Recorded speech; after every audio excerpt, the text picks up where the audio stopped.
نحمدہ ونصلی ونسلم علی رسولہ الکریم اما بعد فاعوذ باللہ من الشیطان الرجیم بسم اللہ الرحمن الرحیم۔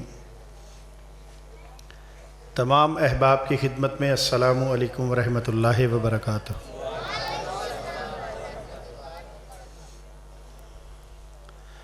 مجھے لگتا ہے کچھ لوگوں نے سلام کا جواب دیا، کچھ نے نہیں دیا، آواز نہیں پہنچی میرے تک۔ السلام علیکم ورحمۃ اللہ وبرکاتہ۔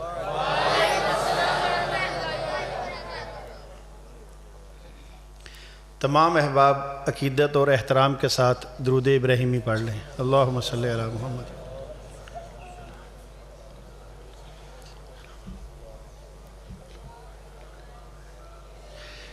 یہ جو آپ نے درود پاک پڑھا ہے اور میں نے بھی آپ کے ساتھ پڑھا، مگر علماء کو نکال کر میرا خیال ہے بہت کم لوگوں کو اس کی طاقت کا اندازہ ہوگا۔ اس درود پاک میں اللہ نے بہت طاقت رکھی ہے، اور اس کی ایک چھوٹی سی مثال میں آپ کے سامنے پیش کرتا ہوں۔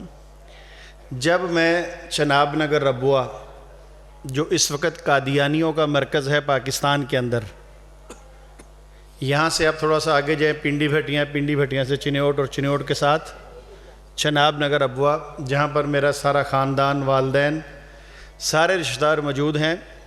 جب بچپن میں نے وہاں پہ قادیانی ایکٹیویٹیز میں حصہ لیا تو ایک وقت ایسا آیا کہ مجھے اس درود سے بڑی محبت ہو گئی۔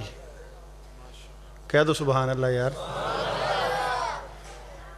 اس درود سے مجھے اتنی محبت ہوئی کہ میں جب نماز پڑھتا تھا تو سجدے میں جا کر میں درود پاک پڑھنا شروع کر دیتا تھا، اور اس درود کی وجہ سے میری جو عشاء کی نماز تھی وہ مجھے اچھی طرح یاد ہے کہ تقریباً 1.5-2 گھنٹے کی ہو جاتی تھی، اور پھر میں اس میں پوری 17 رکعتیں پڑھتا تھا کہ زیادہ سے زیادہ درود پڑھ سکوں۔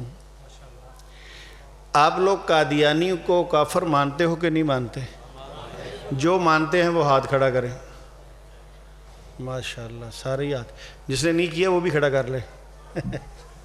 اچھا جی، اب یہ درود جب میں نے پڑھا اس وقت میں قادیانی جماعت میں تھا، یعنی کہاں تھا؟ کفر میں تھا۔ کہاں تھا؟ کفر میں رہ کر میں درود ابراہیمی پڑھتا تھا، اور اللہ نے اس کا صلہ مجھے کیا دیا کہ اللہ کو میرا درود پڑھنا پسند آیا، تو اللہ نے اس کے انعام میں مجھے اس کفر سے نکال کر اسلام میں داخل کر دیا۔ میرے بھائیوں، اب بتائیے اس میں کتنی طاقت ہے کہ یہ ایک بندے کو کفر سے نکال کر اسلام میں داخل کرتا ہے۔ تو سب سے دنیا کا بڑا مسئلہ کیا ہے؟ کفر اور اسلام، ایسا ہی ہے نا؟ جو کافر ہیں وہ کہاں جائیں گے؟ اور جو مسلمان ہیں وہ؟ تو میرے بھائیوں، اس کا مطلب یہ ہوا کہ جو آپ کے چھوٹے چھوٹے مسائل ہیں دنیاوی، وہ تو اس درود کے آگے کچھ بھی نہیں ہے۔ اگر آپ یہ درود اس طرح نیت سے اس کا ورد شروع کر دیں تو آپ کے مسئلے حل ہو سکتے کہ نہیں؟ جلدی ہوں گے نا؟ تو کوشش کیجئے اس درود کو پڑھنے کی عادت ڈالیے، جہاں کہیں بیٹھے ہوں، بلکہ دوستوں کو بھی بتائیے کہ اس کا ورد کریں، اور آپ کو پتہ نہیں چلے گا کہ آپ کے کہاں سے مشکل والے کام اللہ حل کر دے گا۔ چناب نگر ربوہ اس وقت پاکستان کا مرکز ہے، اور جتنے قادیانی پاکستان سے تعلیم حاصل کرتے ہیں، خاص کر کے اپنے مذہب کی، ان کا ایک جامعہ بنا ہے، جامعہ خدام الاحمدیہ چناب نگر ربوہ میں۔ وہاں ان کو 7 سال کا کورس کرایا جاتا ہے، 5 سال کا کورس کرایا جاتا ہے۔ وہاں سے پھر ان کے جو بڑے بنتے ہیں ان کو وہ مربی کہتے ہیں، جو پھر پوری دنیا میں پھیلتے ہیں، تبلیغ کرتے ہیں اپنے مذہب کی۔ مگر جہاں یہ مربی کام کر رہے ہوتے ہیں، وہاں جو میرے جیسا بندہ جس نے اس مدرسے سے تعلیم نہیں حاصل کی قادیانیوں کے، ان کے ذمہ بھی کچھ ڈیوٹیاں ہوتی ہیں۔ وہ کیا ڈیوٹی ہے کہ ان کو بچپن سے یہ بات سکھلا دی جاتی ہے، پڑھا دی جاتی ہے، ان کے دماغوں کے اندر ڈال دی جاتی ہے کہ تمہارا اس دنیا میں آنے کا ایک مقصد ہے۔ شاید ہم اپنے بچوں کو یہ بات نہیں بتاتے، اور یقیناً نہیں بتائی ہوگی، اور وہ مقصد کیا ہے؟ قادیانی اپنے بچوں کو سکھاتا ہے کہ تمہاری زندگی کا ایک مقصد ہے کہ تم نے اپنی زندگی میں کسی نہ کسی ایک مسلمان کو قادیانی کرنا ہے۔ کیا ہم نے اپنے بچوں کو یہ تعلیم دی ہے کہ ہم نے اپنی زندگی میں کسی نہ کسی کافر کو مسلمان کرنا ہے؟ نہیں دی۔ اب یہ تعلیم قادیانی کیوں دیتا ہے، ہم کیوں نہیں دیتے؟ اگر وہ قادیانی کسی بندے کو قادیانی کر لیتا ہے تو کیا وہ جنت میں چلا جائے گا؟ بولتے نہیں ہو یار بولا تو کرو یار، جواب تو دیا کرو، کہ جواب دینے سے منع کر دیا ہے، جا پھر ساڈے لو جواب ہی ہے، ایویں تے نہیں؟ چلو اچھا جی، اب وہ قادیانی کسی کو قادیانی کر لے، اس کو کوئی اجر اس دنیا میں نہیں ملے گا، مگر وہ تبلیغ کرتا ہے کیونکہ اسے بچپن میں سکھا دیا۔ اگر ہم کسی کافر کو مسلمان کر دیں تو پھر کیا ہوگا؟ جنت اچ کے جہنم اچ؟ تے جڑے جنت اچ کہندے نے ہاتھ کھڑا کر کے دسو مینوں، سستیاں تے اترن تہاڈیاں بھی تے میریاں بھی ساریاں دی رل کے۔ اچھا جی، اس کا مطلب یہ ہوا اگر ہم کسی کو مسلمان کریں تو ہمارے لیے اللہ کے فضل سے، اور وہ جو مسلمان ہوا اس کے لیے، تو اس کا مطلب ہے دونوں احباب کو وہ درجے ملیں گے، مگر کوشش پھر بھی وہ کر رہے ہیں۔ اس کی کیا وجہ ہے؟ اس کی وجہ مجھے نہیں سمجھ آئی آج تک۔ میں اپنا چھوٹا سا واقعہ سناتا ہوں۔ اللہ نے مجھے اسلام کی دولت درود پاک کے ذریعے تو دی، مگر میں گھر سے نکلا، چونکہ میں بھی عزم لے کے نکلا تھا کہ میں اپنی زندگی میں کسی نہ کسی ایک مسلمان کو قادیانی کروں گا۔ میں نے ایک بندے کو دعوت دی، اس نے مجھے دعوت دی، مگر مجھے بچپن سے اس تربیت کے اندر میری پرورش ہوئی کہ مجھے پتا تھا میں نے مسلمان سے کیا گفتگو کرنی ہے، کیا داؤ پیچ لگانے ہیں اس کے ساتھ، کس طرح اس کو میں نے اپنے جال میں پھنسانا ہے۔ وہ میں نے اس کو جال میں پھنسانا شروع کیا۔ اس بندے کو کوئی کام پڑ گیا، 3-4 دن کے لیے اسے کہیں جانا پڑ گیا۔ اس نے جاتے جاتے یہ کیا کہ ایک ایسی کتاب مجھے دی جو میں دیکھتا ہوں صرف مدرسوں میں پڑھی جاتی ہے، گھر میں نہیں پڑھی جاتی۔ قرآن تو گھروں میں پڑھا جاتا ہے نا، کہ نہیں پڑھا جاتا؟ پڑھا جاتا ہے نا، مگر وہ کتاب ایسی ہے جو صرف مدرسوں میں لوگ پڑھتے ہیں، گھر میں نہیں پڑھتے۔ پتہ نہیں ان کو شوق نہیں ہے، شعور نہیں ہے۔ وہ کتاب تھی صحیح بخاری۔ پڑھنی چاہیے؟ ہم پڑھتے ہیں؟ نہیں پڑھتے۔ بہرحال وہ کتاب اس نے مجھے دی اور اس نے کہا بھائی شمس الدین اس کو پڑھیں، میں 3-4 دن کے بعد واپس آؤں گا، جہاں پہ ہماری بات ختم ہوئی ہے وہیں سے شروع کریں گے۔ میں بخاری شریف لے کے گھر چلا گیا۔ میں نے جا کے اپنے گھر والی سے کہا، میں نے کہا یار اس میں سے مجھے روزانہ 2-4 حدیثیں تم سنا دیا کرنا، جس دن تم تھکی ہوئی تو میں تمہیں سنا دیا کروں گا۔ یہ ہمارے گھر میں سلسلہ شروع ہو گیا اور یقین کیجئے بڑا مزہ آیا، ایمان تازہ ہوا، پتہ چلا دین ہے کیا۔ قرآن کے ساتھ اگر آپ حدیث کا بھی مطالعہ کریں نا تو پتہ چل جاتا ہے۔ تو جب پڑھتے پڑھتے میں ایک ایسی حدیث مبارکہ پہ پہنچا جہاں پر امام الانبیاء حضرت محمد مصطفیٰ صلی اللہ علیہ وآلہ وسلم قسم کھا کر یہ فرماتے ہیں کہ قسم ہے اس ذات کے جس کے ہاتھ میں محمد رسول اللہ صلی اللہ علیہ وآلہ وسلم کی جان ہے کہ ضرور تم میں عیسیٰ ابن مریم نازل ہوں گے۔ ایسا ہے نا، علماء کرام جانتے ہیں، حدیث کے اندر یہ موجود ہے۔ مجھے آج بھی یاد ہے، بخاری شریف کی جلد دوم تھی اور حدیث نمبر تھی 666۔ جس دن میں نے یہ حدیث پڑھی، یہ میرے حدیث پڑھنے سے آپ میں کوئی بندہ پریشان ہوا ہے؟ کوئی پریشان ہوا ہے کہ خوش ہوا ہے؟ کیونکہ اللہ کے نبی کی حدیث ہے نا، آپ نے سنی، میں نے سنائی، ثواب ملا کہ نہیں ملا؟ ملا۔ جب میں نے یہ حدیث پڑھی میں پریشان ہو گیا۔ میں نے کہا یا اللہ عجیب ماجرا ہے۔ اب میری پریشانی کی وجہ کیا تھی؟ کیونکہ میرا تعلق قادیانی جماعت سے تھا، اور قادیانی جماعت کے اندر یہ عقیدہ ان کے دماغوں میں گھول کر ڈال دیا گیا ہے کہ عیسیٰ علیہ السلام فوت ہو چکے ہیں، وہ اب دنیا میں واپس نہیں آئیں گے۔ مسلمانوں کا کیا عقیدہ ہے؟ جس کا عقیدہ ہے وہ آئیں گے، وہ ہاتھ کھڑا کرے۔ نعرہ تکبیر، ختم نبوت، نعرہ تکبیر، شان رسالت، عظمت صحابہ۔ اب مجھے تو پتا تھا کہ اس قسم کے ساتھ ساتھ جو امام الانبیاء حضرت محمد مصطفیٰ صلی اللہ علیہ وآلہ وسلم نے کھائی ہے، اس کے ساتھ ساتھ مرزا قادیانی نے بھی اپنی کتاب میں قسم کھائی ہے، اور مرزا قادیانی قسم کھا کے کہتا ہے کہ حق کی قسم عیسیٰ ابن مریم رسول اللہ فوت ہو گئے، اور پوری قادیانی اس بات پہ یقین نہیں، ایمان رکھتی ہے کہ عیسیٰ علیہ السلام فوت ہو چکے ہیں۔ تو میں نے کہا یہ کیسے ممکن ہے کہ جن کے لیے اللہ نے پوری کائنات بنائی، جن کو پورے نبیوں کا سردار بنایا، جن کی اللہ نے قرآن میں قسمیں کھائی، جن کے حسن کی اللہ نے قرآن میں تعریفیں کی، اگر وہ قسم نہ بھی کھاتے تو مسلمان اعتبار کرتا کہ نہ کرتا؟ تو قسم جب کھا لی گئی تو اس کا مطلب ہے اس میں ہمیں شک کرنے کی گنجائش ہے؟ ویسے بھی نہیں ہے، مگر قسم زور دیتی ہے کسی بات کو یقین دلانے کے لیے۔ تو میرے بھائیو، یہاں سے میں نے اپنی ریسرچ شروع کی۔ یہ حدیث مبارکہ تھی میرے قبول اسلام کا سب سے بڑا سبب۔ یہاں سے ریسرچ شروع کی اور کرتے کرتے الحمدللہ ایک دن ایسا آ گیا کہ میں نے 26 فروری 2013 لاہور ایوان اقبال میں مولانا منظور احمد چنوٹی رحمۃ اللہ علیہ کی یاد میں فتح مبینہ کانفرنس ہوتی ہے، اس میں نے اپنا اعلان کیا کہ آج کے بعد میرا قادیانی جماعت کے ساتھ کوئی تعلق نہیں ہے۔ اللہ تعالیٰ نے مجھے مرزا غلام قادیانی کی غلامی سے نکال کر حضرت محمد مصطفیٰ صلی اللہ علیہ وآلہ وسلم کی غلامی عطا فرما دی ہے۔ تو اس طرح اللہ نے مجھے اسلام کی دولت دی۔ مگر یہاں میں آپ کو ایک بات بتا دوں، جہاں اللہ نے مجھے اسلام کی دولت دی، وہیں اللہ تعالیٰ نے میرے ساتھ آسانی والا معاملہ یہ کیا کہ اللہ نے جو مجھے اکابرین عطا کیے، جنہوں نے میری پرورش کی، جنہوں نے میری تربیت کی۔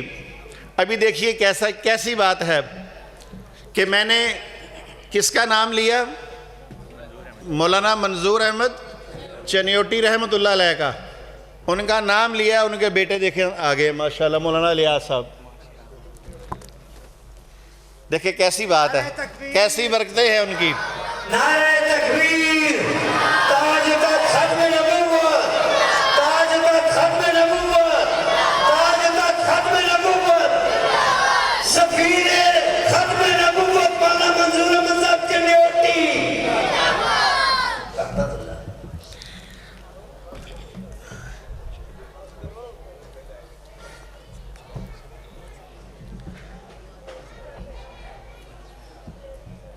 تو میرے بھائیو، اللہ نے مجھ پہ یہ خاص کرم کیا کہ اللہ نے جو مجھے قابرین عطا فرمائے، انہوں نے میری تربیت کی، اور الحمدللہ ثم الحمدللہ اب تک 450 کے قریب قادیانی دائرہ اسلام میں داخل ہو چکے ہیں۔ 11ویں محرم کو ایک قادیانی ڈاکٹر نے اسلام قبول کیا، 21 محرم کو ایک اور قادیانی نے اسلام قبول کیا۔ اس کانفرنس کی برکت سے 3 دن پہلے ایک قادیانی نے اور اسلام قبول کیا۔ میرے بھائیو، ہمیں محنت کرنی ہے۔ اللہ تعالیٰ نے یہ جو امت پیدا کی ہے نا، یہ لوگوں کی بھلائی کے لیے پیدا کی ہے، اور بھلائی یہ نہیں ہے کہ آپ روپیہ پیسہ کمائیں، گاڑی نوکر چاکر، یہ بھلائی نہیں ہے۔ بھلائی کیا ہے کہ آپ نے لوگوں کو دین کی طرف لے کے آنا ہے۔ اگر کوئی ہم میں سے بے دین ہو رہا ہے، اس کو بھی لے کے آنا ہے۔ اور جو ایسے لوگ ہیں جو ہم سے بچھڑ کر چلے گئے، مرزا غلام قادیانی کی بیعت میں چلے گئے، اس کو ماننا شروع کر دیا، ان کو کون اس طرف لے کے آئے گا؟ عیسائی لے کے آئیں گے؟ کون لائے گا؟ مگر ہم تو کوشش ہی نہیں کرتے ہیں۔ میرے پاس لاہور 3 بندے آئے، جب وہ آ کے بیٹھے، اس مجمع میں سارے مسلمان ہیں، جو مسلمان ہے وہ ہاتھ کھڑا کرے۔ ماشاءاللہ ماشاءاللہ۔ 3 بندے میرے گھر آتے ہیں، ٹائم لے کر آ کے بیٹھتے ہیں، میں ان سے پوچھتا ہوں اپنا تعارف کروا دیں۔ ایک بندہ کہتا ہے جی میرا یہ نام ہے اور میں مسلمان ہوں، دوسرا کہتا ہے میرا یہ نام ہے اور میں مسلمان ہوں، تیسرے کی طرف باری آتی ہے، وہ کہتا ہے جی اس کا یہ نام ہے اور یہ ہمارا کولیگ ہے، ہمارے دفتر میں کام کرتا ہے اور یہ قادیانی ہے۔ 2 مسلمان، ایک۔ میں نے کہا مدعا بیان کریں، کیا کہنا ہے؟ کہنے لگے جی یہ ہمیں تبلیغ کرتا ہے قادیانی۔ میں نے کہا کیا مسئلہ ہے؟ اگر وہ کرتا ہے تو آپ بھی کریں، حق ہے کہ نہیں؟ آگے سے انہوں نے کہا ہم مسلمان ہیں، مگر جب میں نے یہ بات کہی تو آگے سے کہنے لگے ہمیں تبلیغ کرنی نہیں آتی۔ اللہ اکبر۔ مسلمان کیا کہتا ہے؟ اور قادیانی کو تبلیغ کرنی؟ قادیانی کو آتی ہے، قادیانی تبلیغ کرتا ہے، مسلمان کہتا ہے مجھے کرنی نہیں آتی، اور پھر کہتا کیا میں مسلمان ہوں۔ ہم کیسے مسلمان ہیں؟ ہمیں تبلیغ نہیں کرنی آتی۔ ہو بندہ مسلمان اسے تبلیغ نہ آئے۔ کن کی کمزوریاں ہیں؟ ہمارے گھروں کے اندر کمزوری رہ گئی ہے، ہم نے اپنے بچوں کو وہ تعلیم نہیں دی جو ہمارے بڑے ہمیں دیتے آئے ہیں۔ قادیانیوں کو ہر وہ بات سمجھائی جاتی ہے کہ مسلمان سے کہاں کہاں تم نے فراڈ لگانا ہے، کہاں کہاں تم نے جھوٹ بولنا ہے۔ تو مسلمان کو سچ تو آنا چاہیے کہ نہیں؟ باہر کیا بات آگے چلاتا ہوں تھوڑی سی، تو میں نے ان سے کہا، میں نے کہا کوئی مسئلہ نہیں، آپ صحیح جگہ آگے ہیں، یہ کیس میرا ہی ہے۔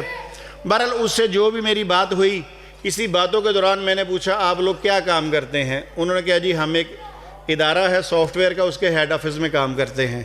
میں نے کہا ہیڈ آفس میں کتنے لوگ ہیں؟ کہنے لگے 23 لوگ ہیں تقریباً، 22 یا 23 بتائے انہوں نے، اللہ کمی بیشی معاف کرے۔ میں نے کہا کتنے مسلمان کتنے قادیانی؟ کہنے لگا 22 مسلمان 1 قادیانی۔ میں نے کہا تبلیغ کتنے کرتے ہیں اس کو؟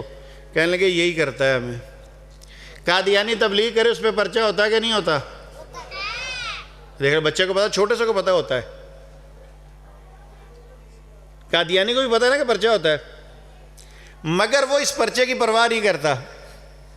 اسے پتا ہے میرا جیل چلا جاؤں کہ نہیں جا سکتا، وہ پرواہ نہیں کرتا جیل جانے کی بھی۔ وہ 22 یا 23 مسلمانوں میں رہ کر اپنے مذہب کی تبلیغ کرتا ہے۔ وہ کیوں کرتا ہے؟ کیونکہ اسے بچپن میں سکھا دیا گیا۔ ہم نے اپنے بچوں کو نہیں سکھایا۔ اگر ہم دیکھیں نا یہ بچہ جو بول رہا ہے، اس کو پتہ چل گیا ہے نا، اب ساری زندگی اس کو یاد رہے گا، مگر ہم نے اس کی آگے تربیت نہیں کرنی۔ ہمیں اسے بتانا چاہیے ختم نبوت ہے کیا، اور اس پہ کام کیسے کرنا ہے۔ چھوٹی عمر میں پتہ چلے گا تو کیا بڑا ہو کے وہ کام نہیں کرے گا؟ میرے بھائیو، 22 مسلمانوں کے درمیان 1 قادیانی، اور وہ تبلیغ کرتا ہے۔ 22 مسلمانوں کو سوچنا چاہیے کہ ہم کس مقام پہ ہیں۔ قادیانی صبح آفس جاتا ہے، حاضری لگاتا ہے، شام کو گھر چلا جاتا ہے، مہینے بعد تنخواہ لے لیتا ہے جتنی اس کی ہے۔ مسلمان بھی یہی کام کرتا ہے، حاضری لگاتا ہے، شام کو گھر جاتا ہے، مہینے بعد تنخواہ لے لیتا ہے۔ اب بتائیے قادیانی ایک کام زیادہ کرتا ہے اپنے دفتر کے اندر، اور وہ کیا ہے؟ حالانکہ حق ہمارا ہے، اللہ نے حق کس کو دیا؟ ہمیں دیا، مگر ہم حق ادا، سچ تو یہ ہے کہ ہم حق ادا کرنا چاہیے۔ چلیں اب میں آپ کو ایک اور اینگل سے یہی بات سمجھاتا ہوں ختم نبوت کے حوالے سے۔ کل کو وہ قادیانی بھی اپنی زندگی پوری کر کے مر گیا، مسلمان بھی مر گئے، روزے محشر کو اللہ سب کو اٹھائیں گے کہ نہیں اٹھائیں گے؟ قادیانی کو بھی اٹھائیں گے۔ جب روزے محشر ہوگا، اللہ فرشتوں سے کہتے ہیں کہ یہ شخص ہے، اس کو جہنم میں ڈال دو، اس نے آقا کریم صلی اللہ علیہ وآلہ وسلم کے بعد مرزا غلام احمد قادیانی کو نبی مانا ہے، رسول مانا ہے، تو فرشتے لے کے جائیں گے کہ نہیں جائیں گے؟ اور اگر وہاں پہ، میں مثال دے رہا ہوں کہ اگر وہاں پہ قادیانی اللہ کے سامنے ہاتھ جوڑ دے، یا اللہ میری التجا سن لے، اور اللہ سن بھی لے، اور وہ کہہ دے یا اللہ تیرے 22 یا 23 مسلمانوں کے درمیان میں نے 3 سال کام کیا ہے، تیرے کسی مسلمان نے مجھے تبلیغ ہی نہیں کی۔ میرے بھائیو، تو اگر اللہ نے کہہ دیا نا جلال میں آ کے ذرا ان کو بھی نظارہ کرا دو، تو کیا بنے گا ہمارا؟ کیا بنے گا ہمارا؟ ہمیں اپنے گرد و نواح میں دیکھنا ہے، ہمیں اپنے لوگوں کو بتانا ہے۔ شاہ کوٹ کے اندر ایک امام مسجد تھے، ان کا والد قادیانی ہو گیا بڑھاپے کی عمر میں۔ لاہور کے اندر ایک لڑکا یونیورسٹی میں پڑھنے کے لیے آیا، سی اے کرنے کے لیے آیا۔ سی اے کی ڈگری کرنے کے لیے کم از کم 15 سے 20 لاکھ روپے خرچ آتا ہے، وہ لڑکا قادیانی ہو گیا۔ اور کیا کس نے یونیورسٹی کے اندر اس لڑکے کو قادیانی؟ ایک لڑکی نے مسلمان لڑکے کو قادیانی کیا۔ شاہ کوٹ کے اندر امام مسجد ختم نبوت کا کام کرنے والا، اس کا باپ قادیانی ہو جاتا ہے، ایک بابے نے اس کو قادیانی کیا۔ ڈیرہ غازی خان کے اندر، اب تو خیر وہ لاہور میں آگے ہیں، اس عورت نے خود مجھے بتایا اور روتے ہوئے بتایا کہ بیٹا میں نے اپنی زندگی میں 100 سے زائد عورتوں کو قادیانی کیا ہے۔ آج بھی زندہ موجود ہے، وہ اسلام لے آئی ہے، مگر روتی اس وجہ سے ہے کہ جن کو میں نے اس کفر میں دھکیل دیا، پتہ نہیں میرا کیا بنے گا۔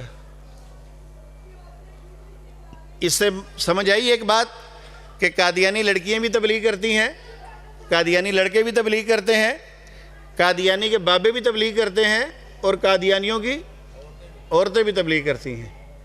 میرے بھائیو سوچیو تو صحیح، ہم کہاں پہ ہیں، وہ کیا کر رہے ہیں۔ اب یہ جو لڑکا لاہور یونیورسٹی میں ہوا یہ قادیانی، اب کچھ لوگ کہتے ہیں ہمارے علاقے میں قادیانی نہیں ہے، کیا ضرورت ہے قادیانیوں کے بارے میں بات کرنے کی؟ کیا وہ لڑکا گاؤں سے جہاں سے گیا، ہو سکتا ہے وہاں بھی قادیانی نہ ہو، وہاں لوگوں نے ختم نبوت کے مفہوم کو نہ سمجھا ہو، وہاں پہ صحیح طرح لوگوں نے توجہ نہ دی ہو۔ مجلس میں آئے ہیں، علامہ صاحب آئے ہیں، وہ بیچارے آپ کو بار بار سمجھا رہے ہیں ختم نبوت ہے کیا، آپ کے خیال کہیں اور ہیں، آپ کہیں مصروف ہیں، بات نہیں سمجھی۔ مگر جب کوئی اپنا قادیانی ہو جاتا پھر سر پہ ہاتھ رکھ لیتے ہیں، پھر یاد آتا ہے چنیوٹ مدرسے فون کرتے ہیں کہ جی بندہ بھیجے جی وہ قادیانی سے گفتگو کرنی ہے۔ میرے بھائیو آج اس چیز کو اگر ہم نے نہ پکڑا تو ہمارے میں سے بھی کوئی نہ کوئی بچہ ان کے شکنجے میں چلا جائے گا، اور جب چلا جاتا ہے پھر میں نے ان ماں باپ کو روتے ہوئے دیکھا ہے۔ یہ لڑکا قادیانی ہوا، اس نے آگے سے تبلیغ کی، اس نے اپنے بھائی کو بھی قادیانی کیا۔ اس کا بھائی اپنے بیوی بچے کو کرنا چاہتا تھا، الحمدللہ وہ آج بھی بیوی اپنے اسلام پہ قائم دائم ہے، اور 7 سال ہو گئے ہیں۔ بندہ باہر کے ملک چلا گیا، بیوی بچے یہیں پر ہیں، وہ کہتا ہے مجھے کاغذ مل گئے ہیں باہر کے، میں تمہیں باہر بلا سکتا ہوں، مگر میری ایک شرط ہے کہ قادیانی قبول کرو پھر میں بلاتا ہوں، ورنہ میں باہر شادی کروں تو میں خرچہ بھیجتا رہوں گا۔ میرے بھائیو یہ گھر اجڑا ہے کہ بسا ہے؟ اجڑا ہے، چھوٹے چھوٹے 3 بچے ہیں۔ اس گھر کو اجڑنے کا سبب کیا ہے؟ کہ یونیورسٹی میں لڑکا قادیانی ہوا لڑکی کی وجہ سے، آگے تو اس نے بھائی کو کیا، اب بچے یہاں پہ ہیں باپ کے پیار سے۔ بہرحال مقصد بتانے کا یہ تھا کہ ہمیں کوشش کرنی ہے، اگر ہمارے علاقے میں قادیانی نہیں ہے تو باہر قادیانی ایسے منہ کھول کے بیٹھے ہیں۔ گجرانوالہ کتنا دور ہے یہاں سے؟ قریب ہے نا؟ آج سے کچھ 4 سال پہلے 20واں روزہ رمضان کا سرگودا میں افطاری کر رہا تھا، وہاں بھی ختم کا کورس تھا۔ افطاری کے ٹائم پہ مجھے فون آیا بندے کا، تو مجھے کہنے لگا جی میں نے آپ سے ملنا ہے۔ میں نے کہا جی بالکل ملیں گے، اپنا تعارف کروائیے۔ اس نے کہا جی میں گجرانوالہ شہر کا رہنے والا ہوں۔ میرے ذہن میں تھا شاید قادیانی ہے، اس نے کہا جی میں مسلمان ہوں مگر آپ سے ملنا ہے۔ میں نے کہا ٹھیک ہے۔ میں نے قاری محمد رفیق صاحب ہیں لاہور میں، اس وقت ان کی وہاں پہ میری رہائش تھی، میں نے اس کو اس مسجد میں بلا لیا قاری صاحب کی۔ وہ دوپہر کو آ گیا، آ کے بیٹھا، میں نے اس سے پوچھا بتاؤ، تو مجھے کہنے لگا جی بات یہ ہے کہ ہمارے پاس ایک وہ باربیکیو کا کام کرتا ہے، تو کہنے لگا میرے پاس ایک کسٹمر میرا آتا ہے، گاہک آتا ہے، وہ مجھ سے چیزیں لے کے جاتا ہے، کبھی ڈیلیوری گھر بھی منگوا لیتا ہے چیزوں کی۔ تو ایک دن اسے گھر اس نے مجھے بلایا کہ بھئی یہ تکے شکے سارے کچھ لے کے آ جو۔ کہتا میں جب وہاں گیا تو وہ گھر میں اکیلا تھا، اس کے بیوی بچے نہیں تھے۔ اب یہ دیکھیے کس طرح لوگوں کو پھنساتے ہیں۔ اس نے اس کو کہا، اس کو ساتھ کھانا کھلایا، اس نے کہا یار میں جب روزانہ یہاں سے گزر کے گھر آتا ہوں، تم جناب وہ گرمی میں کھڑے ہوتے ہو، پسینہ تمہیں آیا ہوتا ہے، تو تمہیں کام تو سارا آتا ہے مگر تمہارے کام کی ڈیمانڈ پاکستان میں اتنی نہیں ہے، تمہارے اس کام کی ڈیمانڈ باہر کے ملک میں زیادہ ہے، تو تم ایسا کرو تم باہر کے ملک جا کے کام کرو۔ اس نے کہا جی میں تو غریب آدمی ہوں، میں کیسے باہر چلا جاؤں گا؟ اس نے کہا ہمارے مذہب میں آ جاؤ۔ اب اس نے کہا ہمارے مذہب میں آ جاؤ۔ اب اس نے پوچھا کیا مذہب ہے؟ اس نے کہا جی ہم احمدی ہیں تو اس نے کہا جیسے اسلام میں کوئی فرقے ہیں اس طرح یہ بھی ایک فرقہ احمدی فرقہ ہوگا، اس کو پتہ نہیں تھا۔ تو بہرحال وہ وہاں سے آ گیا، اس نے کہا اچھا میں سوچتا ہوں۔ جب وہ آ گیا اس نے اپنے کسی دوست سے بات کی، وہ دوست کے پاس کہیں سے میرا یوٹیوب سے نمبر اس نے اپنے پاس رکھا ہوا تھا محفوظ کر کے، اس نے اس کو نمبر دیا میرا، اس نے کہا یار اس بندے سے مل لو۔ وہ جب مجھ سے ملا اس نے مجھے سٹوری سنائی، تو پھر میں نے قادیانی کتب نکال کے اس کو سارے مرزا قادیانی کے کفر دکھائے۔ اسے یہ بھی میں نے دکھایا، نعوذ باللہ مرزا قادیانی کہتا ہے کہ عیسیٰ علیہ السلام کی دادیاں اور نانیاں زناکار کسبی عورتیں تھیں۔ نعوذ باللہ عیسیٰ علیہ السلام شراب پیا کرتے تھے۔ نعوذ باللہ ایک کنجری آ کر ان کے سر پر اپنے ناپاک کمائی سے تیل ملا کرتی تھی۔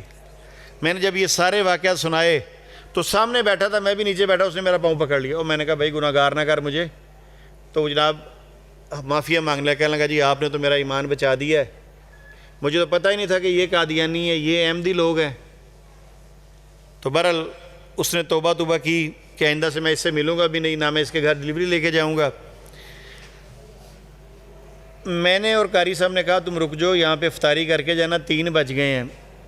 یقین کی جب اس نے یہ کہا نا ہمیں کہ میں افطاری نہیں قاری صاحب کر سکتا کیونکہ میں نے جا کے تراویحاں پڑھانی ہیں، تو میں اور حیران ہو گیا، دیکھو حافظ قرآن ہمارا لڑکا اور قادیانی اسے ڈورے ڈال رہے ہیں۔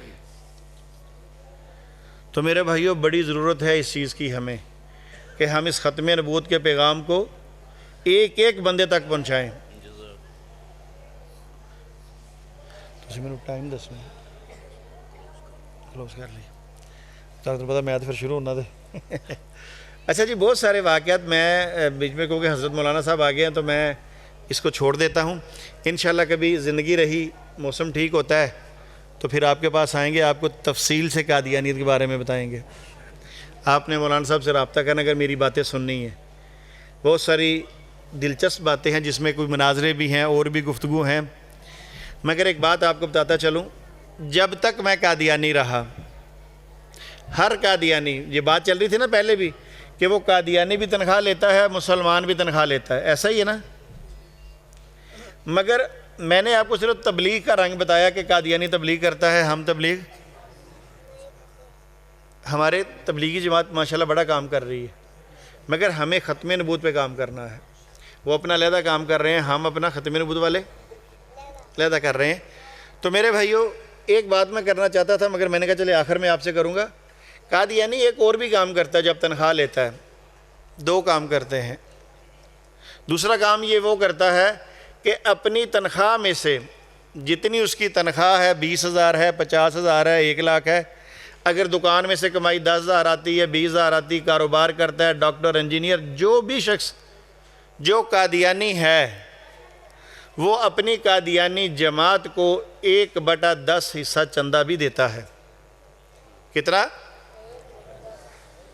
1/10۔ مثلا اگر اس بندے کی تنخواہ 50,000 ہے تو وہ کتنا بنے گا؟ 5,000۔ اب آپ سوچتے ہوں گے وہ سال میں دیتا ہے، سال میں نہیں دیتا، تنخواہ جب لیتا ہے ہر مہینے تو پھر چندہ بھی دیتا ہے۔ تو میرے بھائیوں قادیانی اپنی کمائی کا 10% قادیانی مذہب کے لیے استعمال کرتا ہے اور ہر مہینے کرتا ہے۔ اگر اتنا مجمع بیٹھا ہو قادیانیوں کا تو میں پوچھوں کون دیتا ہے 10% چندہ، تو تقریباً 99% ہاتھ اوپر ہوں گے کہ ہم دیتے ہیں۔ اور اگر میں یہ مسلمانوں کے مجمع سے پوچھوں کہ آپ ہر مہینے تنخواہ لیتے ہیں، اپنے اہل و عیال پہ خرچ کرتے ہیں، تو کیا آپ ہر مہینے ختم نبوت کو یا اسلام کے نام پہ چندہ دیتے ہیں؟ شرط ہر مہینے کی ہے۔ دیتے تو ضرور ہوں گے، بہت دیتے ہوں گے، مگر جس طرح وہ دیتے ہر مہینے 10%، کیا ہم دیتے ہیں؟ وہ جو 10% دے رہے ہیں اس کا اجر ملے گا دنیا میں، آخرت میں؟ اور اگر ہم دیں گے تو پھر ہمیں دینا چاہیے کہ ان کو دینا چاہیے؟ ہمیں دینا چاہیے نا۔ تو انشاءاللہ ارادہ کرتے ہیں آج سے 10% یا کم نہیں دیا جائے گا، آپ سے نہیں دیا جانا، چونکہ ہاں نہیں دیا جانا، مجھے پتا ہے نا، کیونکہ ان کی جماعت انگوٹھا رکھ کے نکالتی ہے۔ ایک بندہ ریڑھی چلاتا ہے، وہ اسے بھی چندہ لیتے ہیں 10%، پتا ہے آپ کو؟ ریڑھی چلانے والا بھی چندہ دیتا ہے، تو کوشش کیجئے اللہ جتنی توفیق دے اسلام پہ خرچ کیجئے. پھر انشاءاللہ باقی باتیں آپ سے بعد میں ہوں گی. بہت کچھ بیان کرنا چاہتا تھا, ابھی تو آگے جو میری کارگزاری ہے وہ تو رہ گئی ہے, تو پھر انشاءاللہ اگر کسی ساتھی نے کوئی قادیانیت کے بارے میں کوئی کسی کے ذہن میں سوال ہو تو میں 1 منٹ پانی پی لوں, آپ وہ سوال کر سکتے ہیں. بہت شکریہ جی. نعرہ تکبیر, تاجدار ختم نبوت, تاجدار ختم نبوت.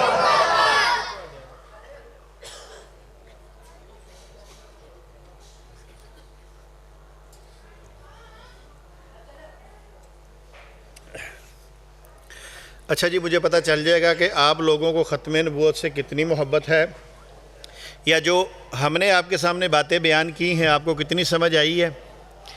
تو یہ جلد مجھے مولانا گلزار صاحب بتا دیں گے کہ وہ لوگ آپ کو یاد کر رہے ہیں کہ نہیں کر رہے ہیں. کورس رکھنا جی, واہ سبحان اللہ. جی جی سبحان اللہ. لوگ تو انشاءاللہ ضرور یاد کریں گے سر آپ کو. صرف یہ بتائیں اپنے انداز میں کہ شاید دوبارہ ملاقات اتنے مجمع میں ہو یا نہ ہو, لیکن صرف اتنا ضرور بتا دیجیے کہ قادیانیوں کو تبلیغ کرنے کا جس طرح آپ نے ان کے مقصد بتائے ہیں, اسی طرح اسلام کے مطابق کوئی طریقہ جو آپ کے کہ آپ کا اس مسئلے میں ایک تجربہ ہے, آسان لفظوں میں کوئی آپ ایسا طریقہ بتائیں کہ ان کو تبلیغ کرنے کا کیا طریقہ اور کیسا انداز ہونا چاہیے. ٹھیک ہو گیا. اچھا جی, بہرحال مختصر بتا دیتا ہوں. بھائی نے جو سوال کیا ہے وہ اتنا آسان نہیں ہے. انشاءاللہ تعالی ان کے سوال کا جواب ہم جب کورس کرائیں گے اس میں دیں گے, کیونکہ یہ تفصیل طلب ہے. قادیانی جو ہے یہ 125 سال سے چلتے آ رہے ہیں, تو اگر میں کہہ دوں نا کہ ان کو تبلیغ ایسے کرنی ہے, بس آپ کے لیے اتنا ضروری ہے. میں ایک واقعہ آپ کو سنا نہیں سکا چونکہ ٹائم تھوڑا ہے. آپ کے لیے ان لوگوں کے لیے تبلیغ ضروری ہے جو بندے تبلیغ کرنے کا فن جانتے ہیں, جو بندے دعوت دینے کا فن جانتے ہیں. ورنہ باقی تمام احباب کے لیے ہمارے علماء اکرام نے یہی فرمایا ہے کہ باقی حضرات جو ہیں وہ قادیانیت سے بائیکاٹ رکھیں گے. کیا کریں گے؟ اور قادیانی مصنوعات کا بھی بائیکاٹ کریں گے. عام بندے کے لیے یہ, کیونکہ عام بندہ دیکھیں ابھی یہاں پہ باہر کوئی کہہ دے جی سانپ نکل آیا ہے, آپ لوگ اس کو مارنے تو جائیں گے, کوئی پکڑنے بھی جائے گا؟ نہیں جائے گا نا. جس کے ہاتھ میں جو ہے گا وہ مارنے کی کوشش کرے گا. تو جو ماہر ہوگا وہ کہہ دے گا سارے پرے ہٹ جو بھائی میرا کام میں تو ڈنگ کرنا جاننا, میں نے پھڑنا جاننا, وہ پھڑ لے گا نا. اب اس نے سیکھا ہوگا نا, کچھ ٹائم لگایا, تو اسی لیے آپ کے لیے ٹائم لگانا ضروری ہے. اور جو حضرات دوسرے ہیں ان کے لیے وہی ہے کہ وہ سانپ سے بائیکاٹ کریں گے تاکہ وہ ان کو نقصان نہ پہنچائے. اور خالی سانپ کو نہیں, جہاں پتہ چل جائے نا کہ اس کی یہ وہ رہنے کی جگہ ہے, اس سے بھی ہم بچتے ہیں کہ نہیں بچتے. تو اس طرح جو قادیانیوں کی مصنوعات ہے ہم نے اس کا بھی بائیکاٹ کرنا ہے.